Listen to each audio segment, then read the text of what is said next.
O Trabalho Legal com as melhores reportagens de 2015 começa agora e vai mostrar os vencedores do Prêmio MPT de Jornalismo. Quando a imprensa divulga algo que está sendo realizado, ela protege o procurador.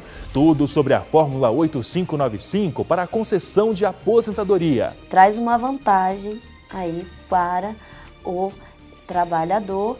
E aí sim ele vai poder se programar, porque é uma aposentadoria voluntária. Cresce espaço de mulheres no mercado de trabalho. A gente pode dizer que é muito da mulher essa questão da sensibilidade de ouvir, de conversar, de estar atento aos problemas pessoais das pessoas.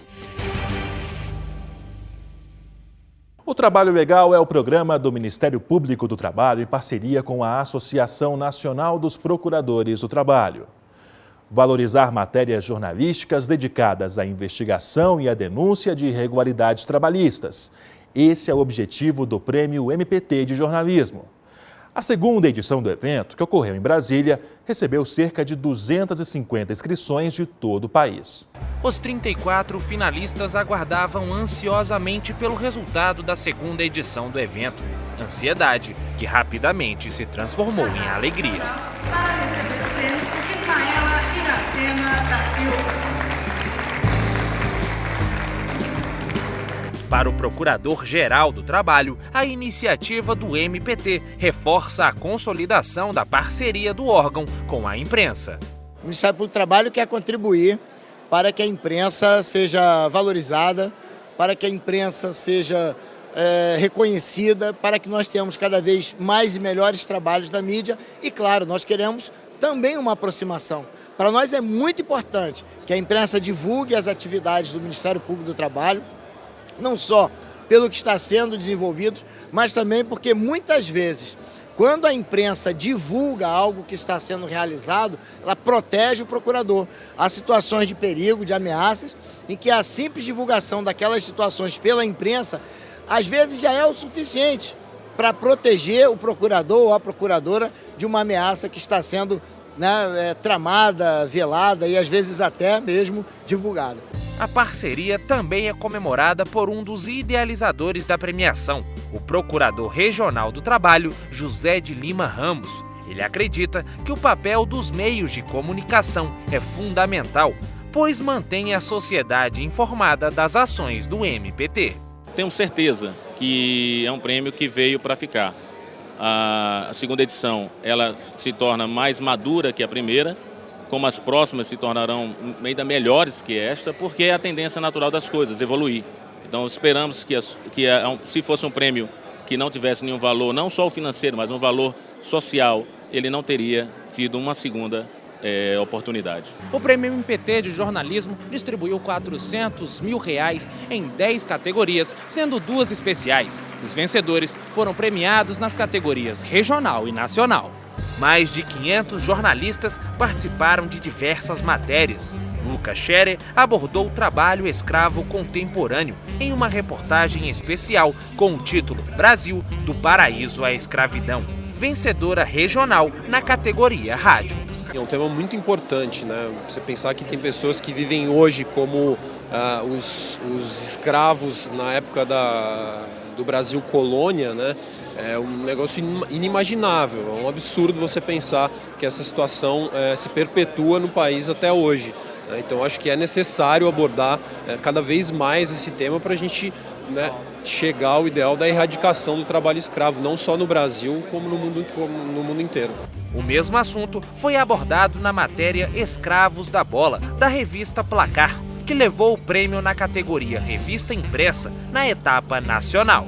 É um orgulho muito grande essa conquista, né? Porque ela valoriza o jornalismo sério, o jornalismo combativo, jornalismo investigativo. Todos nós temos que trabalhar sem a busca do reconhecimento, apenas no estrito cumprimento do seu dever. Mas é muito bom ser reconhecido, ter o trabalho reconhecido. E eu penso que a partir do momento em que nós conseguimos divulgar, aumentar a quantidade de matérias, e essa aproximação for mais estreita, naturalmente as matérias vão refletir com maior proximidade o Ministério Público do Trabalho, do Ministério Público em prol dos trabalhadores. Francisco Regueira foi vencedor na categoria Telejornalismo, com a reportagem Abusos no Telemarketing, exibida no Fantástico na TV Globo. O reconhecimento sempre é bom, e o reconhecimento de uma instituição como o Ministério Público do Trabalho, que olha para o país como a gente olha, com o mesmo interesse, que é o interesse de revelar, identificar e revelar as disparidades sociais, os abusos, a desigualdade do país, que infelizmente é nossa característica de essência, desde 1500 caminhamos com isso. O anúncio dos vencedores nas duas categorias especiais foi um dos momentos mais aguardados da festa. Com o título Os Novos Imigrantes, Carlos Roussin e Humberto Treze, do portal Zero Hora do Rio Grande do Sul, levaram para casa R$45 mil. Estou permanentemente bem atento a essas questões da migração. É algo que particularmente me interessa e espero trabalhar bastante ainda nesse tema. Já o segundo prêmio especial, voltado ao combate às fraudes trabalhistas, ficou com Micaela Campos, Beatriz Seixas e Viviane Carneiro. O trio mostrou os dramas relacionados à terceirização e às irregularidades trabalhistas no estado do Espírito Santo, na matéria Terceirização, Trabalho Desumano e Abandono. E foi um trabalho de alguns meses, né, de levantamento. A Micaela começou com isso, aí a gente foi dando continuidade, então elas não puderam estar aqui, mas eu fiquei muito feliz de poder representar o jornal A Gazeta e as outras duas colegas. Ainda durante o evento foi anunciada a terceira edição do prêmio, que também terá recursos de ação civil pública. A relação completa dos vencedores está no site www.premiomptdejornalismo.com.br. Dados divulgados pelo Ministério do Trabalho e Emprego revelam que as mulheres têm conquistado cada vez mais espaço no mercado de trabalho. Em 2014, a empregabilidade das mulheres alcançou quase 500 mil novos postos contra 130 mil dos homens.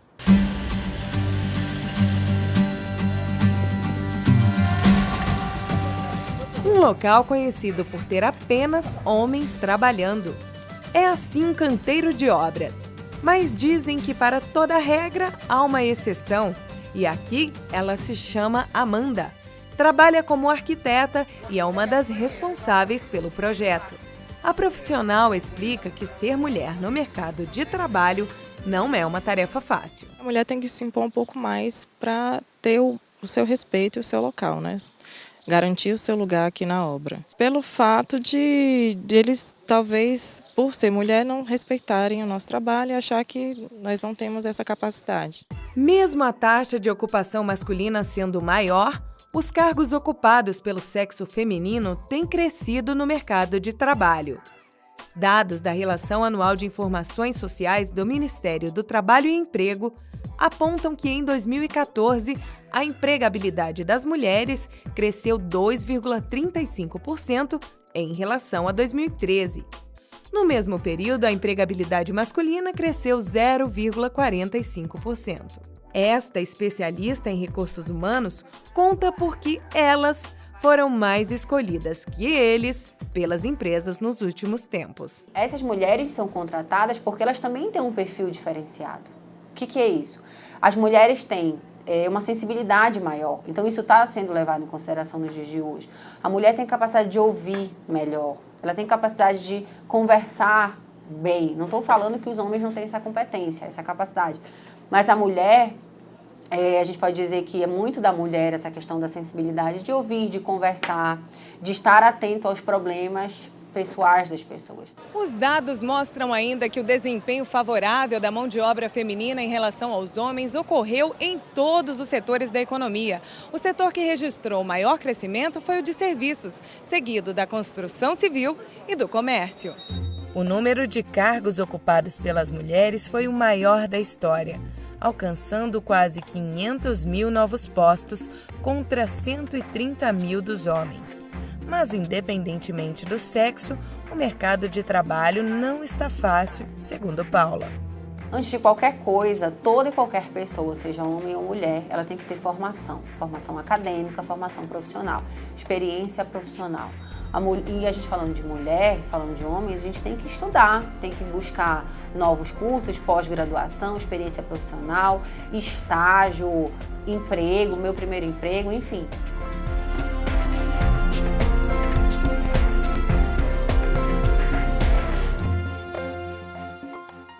A seguir, relembre a Fórmula 8595 para a concessão de aposentadoria.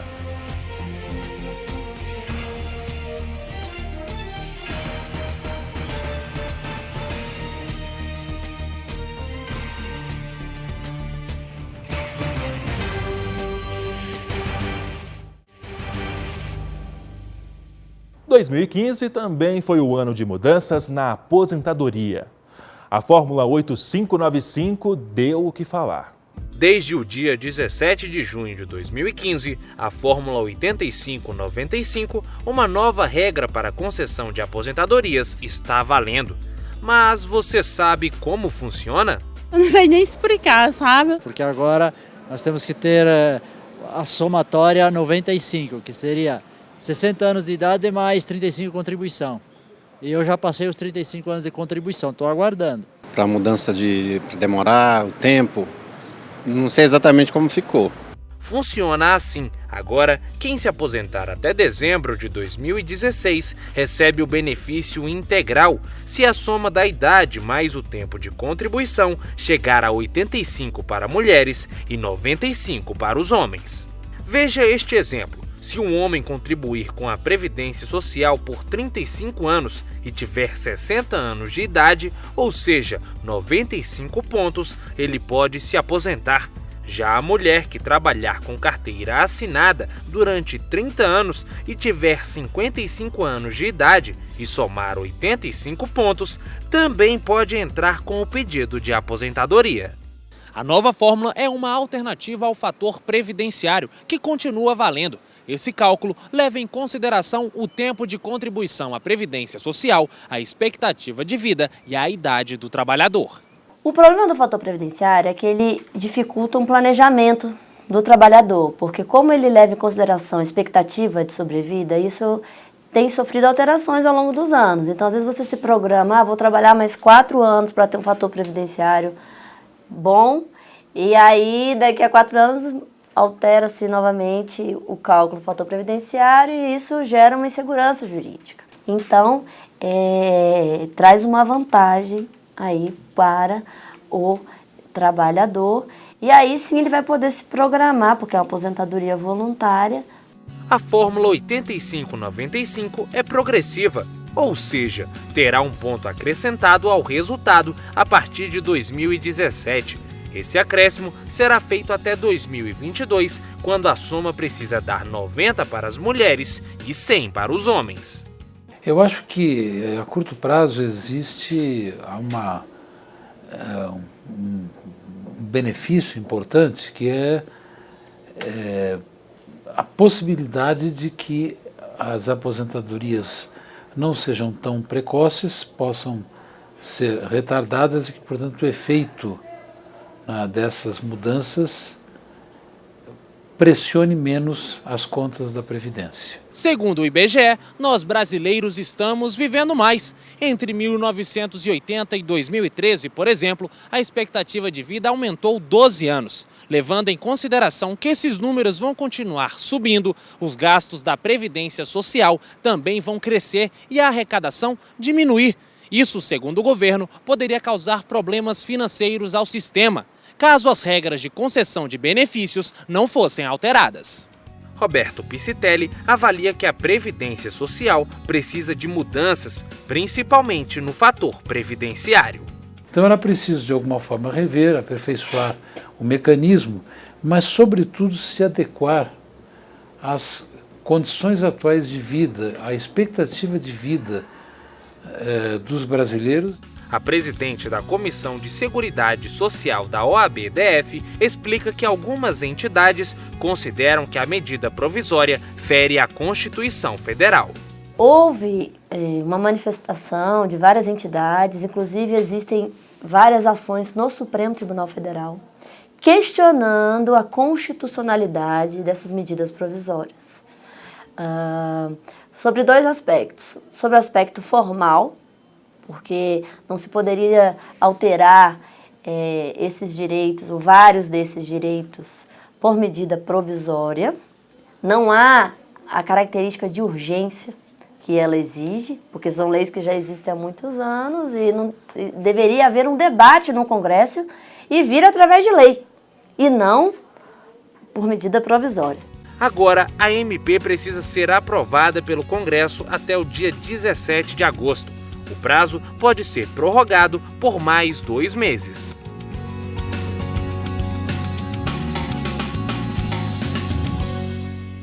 E você vai ver depois do intervalo a rotina de um salva-vidas. Vale a pena conferir, a gente volta já.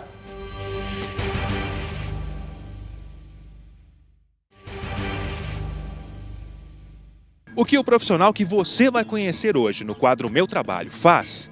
Bom, o próprio nome já diz, salva vidas. Ele também é conhecido como guarda-vidas.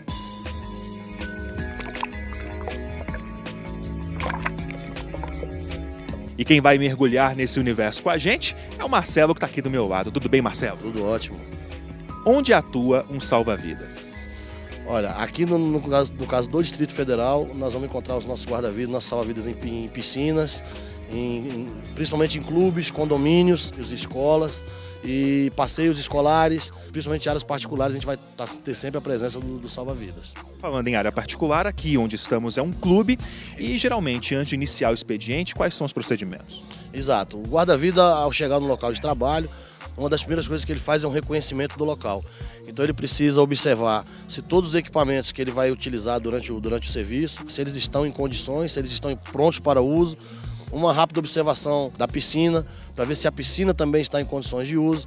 Muitas piscinas são forradas, né, são revestidas com azulejos, cerâmicas. Observar se não tem nenhuma pedra, nenhum azulejo desse, nenhuma cerâmica dessa quebrada ou rachado, que possa trazer aí algum risco ao banhista. Feito o cheque, observado a piscina em condições, o equipamento em condições, ele se posiciona na piscina, geralmente local abrigado do sol, vai permanecer ali por várias horas e ali ele começa o trabalho dele. O salva-vidas tem a responsabilidade por tudo que está no ambiente da piscina. Então, da cerca da piscina para dentro, é tudo responsabilidade do guarda-vidas. A principal função do guarda-vidas ali não é nem tanto o resgate de um afogado, mas sim a prevenção. O ideal é que o guarda-vidas não precise nunca entrar na água para retirar um afogado. O ideal é que ele consiga fazer essa prevenção, ele consiga manter esse ambiente da piscina seguro para que ele não precise atuar. Então a prevenção é essencial. A orientação aos banhistas, a orientação às crianças, a orientação aos pais, principalmente. Você falou há pouco sobre equipamentos. Vou pedir para o repórter cinematográfico Ailton Maximino mostrar. Aqui estão alguns equipamentos essenciais para o seu trabalho, né? Essenciais. Então os senhores vão reparar que nós não temos só equipamentos exclusivos para salvamento aquático. Nós temos equipamentos da área de salvamento aquático, mas acima de tudo equipamentos da área de prevenção e atendimento pré-hospitalar. Porque engana-se quem pensa que o acidente da piscina é só o afogamento. Eu posso ter traumas em extremidades, fraturas, entorses, lesões do tipo, como eu posso ter ferimentos em tecidos moles, cortes, arranhões, lacerações, e eu preciso atender o guarda-vidas, é o responsável por aquilo ali, pela segurança. Então nós temos uma bolsa que vai atender a essa necessidade.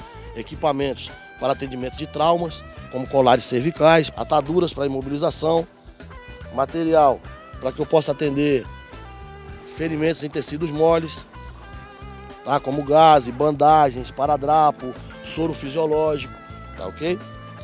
E o material específico utilizado para o salvamento aquático, para o resgate. Então temos respirador para ser utilizado, não existe mais a necessidade do que a gente conhecia como boca a boca, né? Até por uma questão de higiene, uma questão de segurança do guarda-vidas e do próprio paciente. O respirador ainda tem a condição de ser acoplado a ele o oxigênio, tá? Para melhorar esse tratamento, mas aí é uma outra situação, mas é sim, bem mais eficaz. Além de mais seguro, bem mais eficaz do que o boca a boca. E aqui nós temos 2 boias, ou somente essa aqui redonda que seria uma boia? Isso aqui é o quê? Essa boia é a mais conhecida, né? É a que a gente vê mais, que é a boia circular. Então o que acontece? Como eu falei para os senhores, a gente costuma brincar e falar entre nós assim, o afogado, tudo que você lançar para ele é uma boia. Então se você partir desse princípio, quando eu entro na água para fazer um resgate, para retirar um afogado, automaticamente eu estou correndo o risco de ser agarrado por ele. A ideia dele é respirar. Então ele quer alguma coisa que mantenha a cabeça dele fora d'água, mantenha as vias aéreas fora d'água. Então se eu puder evitar esse contato, no caso de uma piscina que é um ambiente controlado, é um ambiente pequeno, eu tenho como evitar esse contato, eu não tenho necessariamente que entrar na água. Eu posso fornecer ao afogado a boia, eu posso lançar a boia a ele, ele vai se apoiar e vai conseguir se manter estável e respirar. E aquilo vai acalmar ele e eu posso trazer ele de volta a mais e retirar da piscina. Esse tipo de boia é o mais utilizado. Esse aqui nós chamamos de rescue. Tá? Esse aqui já é utilizado já no resgate propriamente dito. Tá? Então o guarda-vidas vai utilizar o rescue dessa forma. É preso ao corpo? Vai estar preso ao corpo. Eu vou entrar na água, fazer a aproximação e alcançar a minha vítima. Uma vez alcançado, eu vou oferecer a ele o equipamento. Ele pode se debruçar, ele pode segurar nas alças e eu vou poder nadar sem ter contato físico com ele. Tá? Existem outras formas de utilização para facilitar. Se eu tiver uma vítima inconsciente, eu posso passar por baixo dos braços dele e apoiar os braços dele aqui. Vai ajudar na flutuabilidade e diminuir o peso que eu vou ter que arrastar. Aqui também tem uma maca, né? Exato. É comum, infelizmente ainda é comum em piscinas, o salto da borda da piscina. Às vezes o banhista não toma o devido cuidado, não observa e acaba batendo com a cabeça no fundo da piscina. São traumas em águas rasas, tá? Isso lesiona a coluna cervical. Esse tipo de lesão a gente tem que tomar muito cuidado. Então o guarda-vidas vai fazer o resgate, vai fazer o transporte completamente imobilizado. A maca nos permite isso, que nós possamos fazer a manipulação e o transporte desse paciente sem que ele se movimente e corra o risco de agravar uma possível lesão. Então a função do guarda-vida, do salva-vidas nessa hora é exatamente isso. É garantir que se essa lesão existir, ela não venha a piorar. Estou vendo aqui um pé de pato, ele é essencial também? Exatamente. A gente costuma brincar com a rapaziada o seguinte, pé de pato, quem tem é o pato, né? É um equipamento de trabalho assim, essencial, a nadadeira. Por quê? Porque ela vai nos permitir mais mobilidade, ela vai diminuir o nosso esforço físico e vai aumentar a nossa velocidade dentro da água. Então isso aqui para nós é importantíssimo. Uma distância mais longa, ela é essencial. Agora, em relação à segurança do salva-vidas ou do guarda-vidas, né? Vocês usam algum tipo de equipamento de segurança, algum EPI? Não. O nosso trabalho é assim, sunga e camiseta, a gente tem que estar pronto para atuar. O que eu poderia, de repente, considerar como EPI seriam bonés, óculos, camisetas de manga comprida, protetores solares, porque ele passa muito tempo exposto ao sol na beira da piscina. Falando em entrar na água, você pode mostrar na prática pra gente como é que é um salvamento? Podemos sim, podemos sim. Vamos lá então.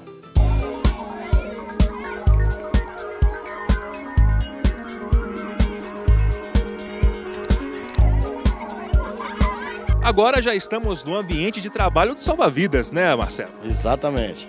Nós estamos com o Max aí, nosso companheiro está de serviço na piscina hoje, e ele vai demonstrar para a gente algumas técnicas para abordagem e retirada do afogado da água. Ô Max, há quanto tempo você trabalha como salva-vidas? Como salva-vidas já tem 6 anos já que eu atuo na área. Por que você decidiu entrar nessa profissão? Sempre quis fazer o bem ao próximo, né? E o salva-vidas assim, é uma profissão muito gratificante. A gente está ali enquanto o pessoal está se divertindo, a gente está ali para trabalhar e para preservar a vida dos banhistas. A gente vai fazer agora uma simulação de salvamento. O Max vai entrar na piscina e o Marcelo vai narrar, vai explicar os procedimentos. E aí você vai conferir tudo agora. O salva-vidas está ali a posto já, né, professor? Isso, a entrada do socorro, ele avista a vítima e ele parte para o resgate. Ele faz uma entrada pranchada para que ele não afunde a cabeça e não perca o contato visual com a vítima. Nado de aproximação, a manobra de canivete para evitar aquele contato físico. Essa pegada que nós chamamos de ombro-axila. Então você repara que ele mantém a cabeça da vítima fora d'água o tempo inteiro, tá? Para manter vias aéreas desobstruídas. E vai trazer até a borda da piscina. Nós vamos chegar na borda da piscina agora para ajudar a fazer a retirada dessa vítima.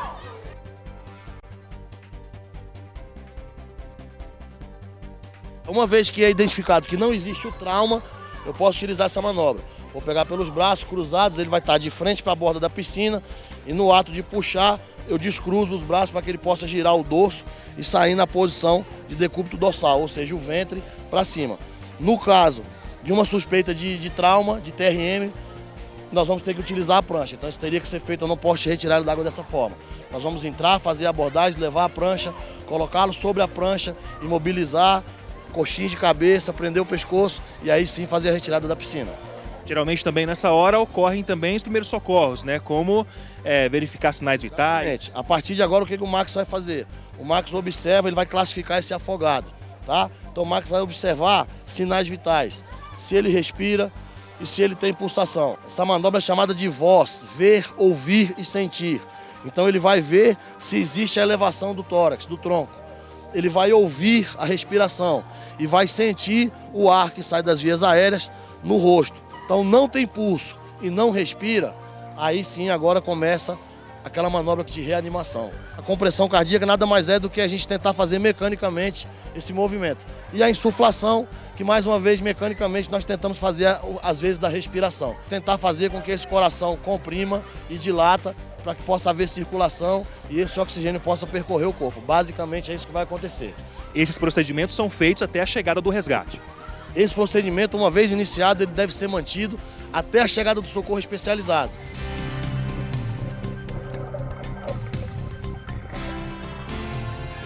Operação concluída com sucesso, né, Marcelo? Graças a Deus, operação concluída com sucesso, os banhistas todos se divertindo, todos com tranquilidade, nenhuma ocorrência, ninguém se machucou, ninguém se afogou. E agora o guarda-vidas no final do dia pode ir para casa tranquilo, com a sensação do dever cumprido. Em 26 anos de trabalho, alguma situação te chamou a atenção, já te surpreendeu ou mexeu com você? Olha, sempre é mais complicado criança. A gente acaba, na realidade a situação ela é sempre desconfortável. Você ter que salvar alguém, você ter que ajudar alguém nessa situação é sempre desconfortável. Mas eu acredito que criança, é sempre mais difícil trabalhar com criança. Quando você tem que fazer o resgate, quando você encontra uma criança nessa situação, é sempre mais complicado. E você, Max, em 6 anos trabalhando como salva-vidas, alguma coisa já te chamou a atenção? Sempre criança, né? Porque às vezes os pais estão se divertindo e acabam se esquecendo das crianças. E os filhos é questão de minutos. Você tirou o olho ali, a criança cai na água, os pais não veem, a gente tem que entrar. Então sempre criança assim mexe mais com a gente. É uma profissão gratificante, né, Marcelo? E quais seriam os principais desafios dela? Olha, perseverança, porque talvez ela não seja tão reconhecida como deveria. Então acaba sendo uma profissão para aqueles que realmente gostam, para aqueles que realmente querem exercê-la. Qual a carga horária de um guarda-vidas? Olha, em média de 8 horas por dia. Para exercer a profissão também é essencial fazer um curso, né? Sim.